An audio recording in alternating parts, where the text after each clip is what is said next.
Hey everyone, this is Chris Crazy House back with some more Chris Crazy commentary. If you like my commentary, go ahead and subscribe to this channel. You get to see my commentaries as well as see me do some drawing and also some animation in the coming year. And I hope you stick around and uh, get as much information as you would like from a professional and someone who has worked as a contractor and subcontractor in the entertainment world, whether it be doing comics, games, or doing web cartoons. So today I wanted to give my review for the Pixar movie Soul. And you all know that if you've been following me on this channel that I've actually been anticipating this movie because I wanted to see what it was all about. In fact, I did a video about it over a year ago called No Black Faces Allowed, where I criticized the movie because after I saw the trailer, I saw that they're praising it, saying that this is a movie or animated movie with these 3D black characters. But no soon as the movie starts, you see that the main black character, he dies, and you can only see his soul through most of the movie. And so you don't see his black face and his black characteristics at all in the movie. So I just thought that was just another slap in the face when it comes to the mainstream American animation industry, where they'll claim to have a black character and we're having a milestone in animation, and then they don't show that black person in animation. They did the same thing with the Princess and the Frog. They did the same thing last year with that Will Smith spy movie where he's playing this big time spy like James Bond, and then he gets turned into a pigeon through most of the movie. So Soul looks like it was following that trend, and I criticized it for doing so. But I had not seen the movie. I wanted to watch the movie and see if my criticism held up or is this different than what I expected. So last night, my wife and I, we decided to sit down and watch it. And just giving it an overall review, I would say it's a very good story. Very good story. Very empowering, but also very introspective as far as the story goes. And the main plot of the story is a music teacher. I think he's in his late 30s, early 40s. His name is Joe.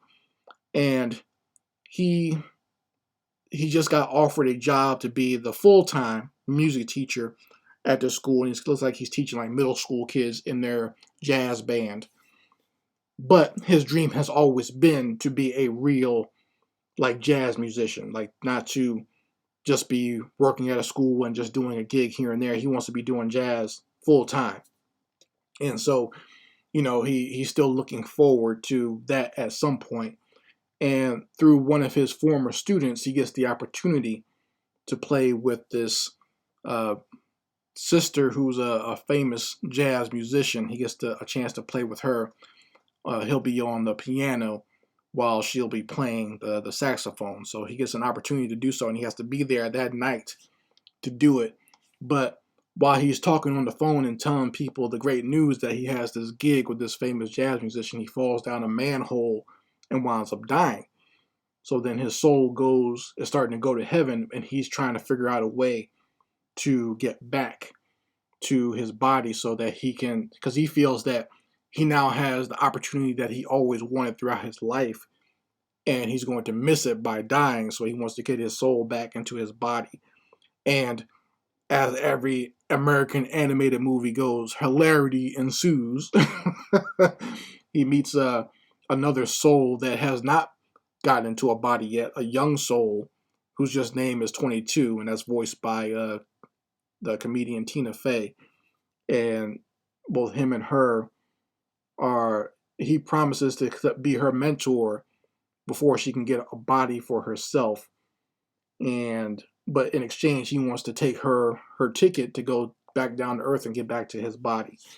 So, like I said, I watched it and I thought, obviously it was Pixar is good at that, making very heartwarming animated films and very Like I said, this one was very introspective. In fact, if you can take this almost as a criticism or a compliment, that this movie is really not for children.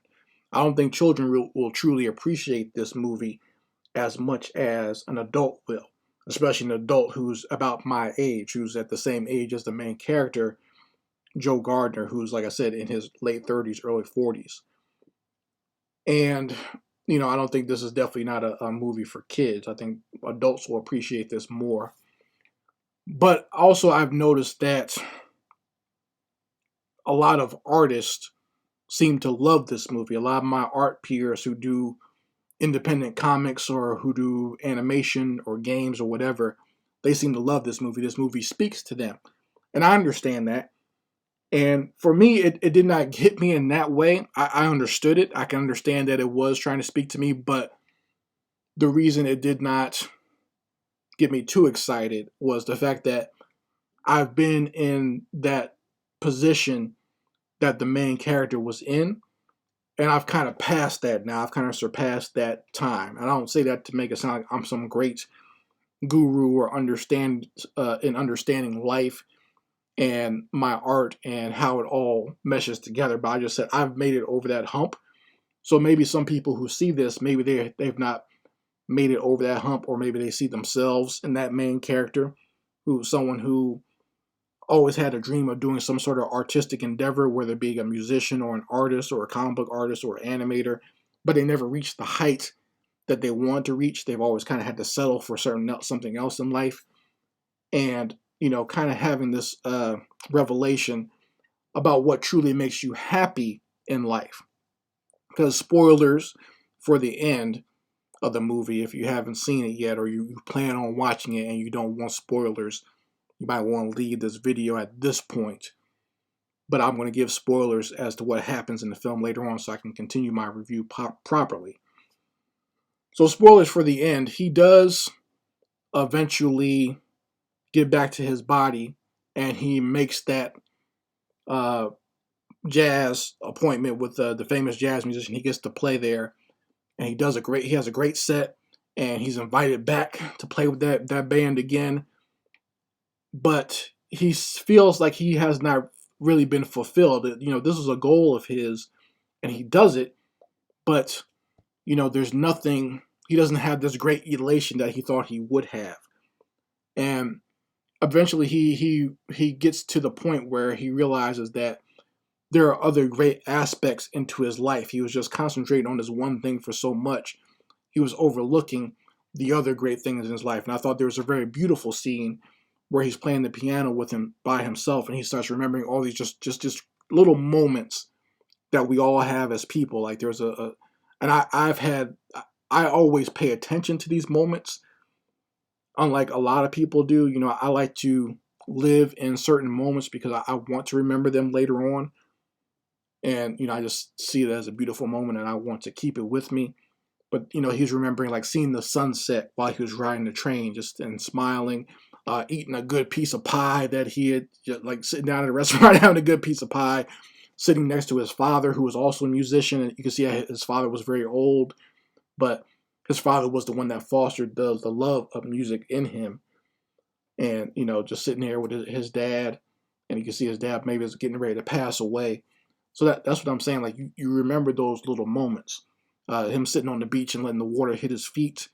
So he realizes that there's other great things out there in life. It's not just all about that music. It's life is holistic, and you have to live every moment like it might be your last. And he said that by the end he decides that that's what he's going to do. Make sure he enjoys his life to the fullest, and it's not just all about the music. There's other great things as well.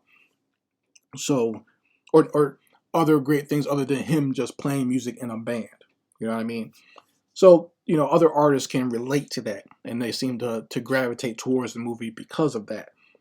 And like I said, I've kind of gotten past that point. So for me, it didn't bring me to tears or it didn't affect me in an emotional way. I enjoyed it for what it was, and that was it.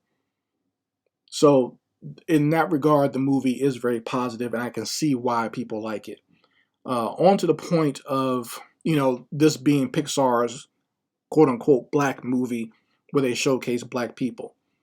they did a good job in the character designs, I must say. As far as the main character Joe, uh, the other characters in the movie, like the jazz musician, Joe gets to go see his barber, and just seeing little slices of black life and seeing like his mom and his mom's friends. They really did a good job as far as whoever did the character designs. I don't know who did that yet. I might have to look that up, but they did a great job. And as far as the 3D designs, of texturing people's hair, black people's hair, they did a very good job with that.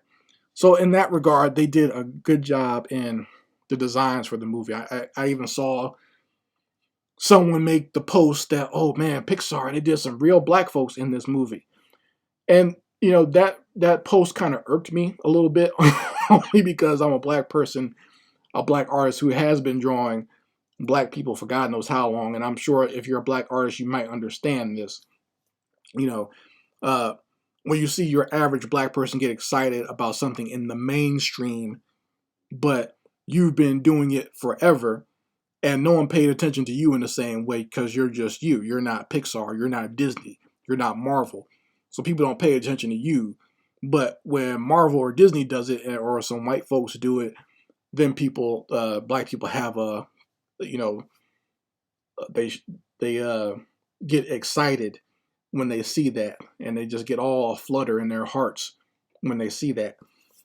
And like I said, that does irk me as a black artist who does black characters and stuff like that.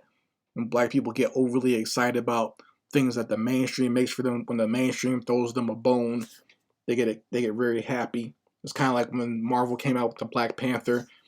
All these independent black comic creators have been doing black superheroes for God knows how long, but black people lose their minds when Marvel makes one. So I understand that part of it, but and the reason black people have that reaction to these films is because when you're starved of something and someone throws you a cracker, you're going to think that's the best cracker you've ever eaten in your life. If I'm stealing a joke from Eddie Murphy and paraphrasing it, but that's what it is. When you've been starved of something as far as content, and someone just throws you a cracker, you're going to think that's the best cracker I've ever eaten in my entire life. That's really all it is. Okay? Not degrading the artists or the animators who work on these films, or the designers who work on these films, but I'm not going to be here jumping for joy and celebrating when there's something that I've been creating forever, okay? And other black artists have been doing forever who don't get the recognition that they deserve.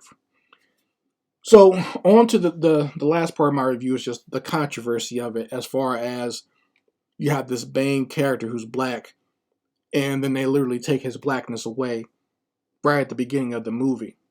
Is that a fair criticism? Yes, it is. It is a very fair criticism to make about this film. And I don't understand why. There are a lot of people who are trying to push back against that now. Like, I've seen people in my own peer group, other black artists or black people who work in the industry, who are trying to push back against that, saying, well, this is a really good movie. It's not as bad as people say. And usually when people do that, it is as bad as people say. Because at first, the main character, he dies, and his soul, you see his like formless soul, and that's the character you see for a good chunk of the movie. And then even the first time he goes back, his soul doesn't even go back into his body. His soul goes back into a cat, and the little child soul that he was communicating with and mentoring goes into his body. So he's not even in control of his own body. A white female is in control of his body. That's what I'm saying. It's that type of nonsense is what bothers me about films like this. And the fact that you have a major movie done like this at this point in time, when we've had other criticisms like this before, it's just something that I don't understand why they keep doing it. Well, I understand why they keep doing it, but they shouldn't be doing it. It's a very fair criticism to give to them for doing so. If it was done with The Princess and the Frog and people received that badly, stop going down that road. If you don't believe that you can make a movie with black people or a minority without covering their face, then don't make the movie. That's very insulting to do to us. You only do that to us. You don't do that to a whole bunch of other people. I guess they do it to natives when that movie came out. What was it? The Emperor's New Groove. They made him a llama through most of the movie. Stop doing that to us. Okay, have us be human throughout the movie. See us as human. That's the core problem. Is they don't see us as human beings. We're just things, or we're just animals to just play around with and kind of pat on the head and keep around to uplift them. We're just there to make them happy in our own way and entertain them. But they don't see us as people, and that's a big problem. That's a big psychological issue that we have to deal with in this country. It's bad enough already without having animated films reinforce that. Okay, so yes, and I don't. If you get mad at me for saying that, that's on you. That you have to deal with that in your own mind. If you want to help yourself sleep at night, or you're trying to get a major job at one of these major studios, so you don't want to criticize the movie in that way. That's you have to deal with that. I'm not bound by that. I'm not handcuffed with that on my mind, because like I said about this movie, I've made it past that point where I think my goal in life is to work for one of these major studios. That's not my goal. I've realized that what my goal is to create content that I can leave behind, that I am proud of, that I can leave my own legacy, not just working at Disney, Pixar, or one of these major comic book studios or whatever, right? There's more I've figured out already, what you might not have figured out, that there's more to life than that. So in that regard, the movie is positive because it showcases that. But I have made it past that point, and also making white folks comfortable with me on social media is something that I've gotten past. So for me, this movie is not the triumph that people are touting it as. There's still a lot of the same nonsense that we've always had to deal with. And if you would sit down and think about it and open your eyes, you could look at it holistically and have a realistic view where you can appreciate it for its good points, but also be smart and be critical of it on the points that do need to be criticized. So you folks let me know how you feel about it in the comments section. If you've seen it, go ahead and let me know. If you haven't seen it, or you plan on not seeing it, I mean, I'm not going to tell you not to see it. Go ahead and watch it. I mean, it's free to watch. Got a new movie free to watch on Disney Plus. If you have Disney Plus, go ahead and watch it. It won't hurt you to watch it. But I'm just warning you and letting you know the nonsense that you're going to see in there. And that, like I said, that is a problem. And we need to get past that. If we want to get past the problem, we do need to talk about it. I'm not going to hide and say, oh, well, it's okay. Master made a movie for me. Master made a movie where black people were in it for 5 minutes. That's good enough, ain't it? That's good enough. That's a stepping stone. I don't want any more stepping stones. That's why I don't want to go through these mainstream studios, because I don't want any more stepping stones. When I can get the whole mountain, I can get to the top of the mountain on my own and for my own people. I don't need them to give me stepping stones. I'm tired of crumbs from the table. I'm tired of little bits and scraps from these folks. I can make it to the mountaintop myself with my own people and through their support, through real black people's support. I don't need crumbs from Disney, Pixar, and Marvel. You guys let me know how you feel about it in the comments section. Chris Crazy House signing out. Peace.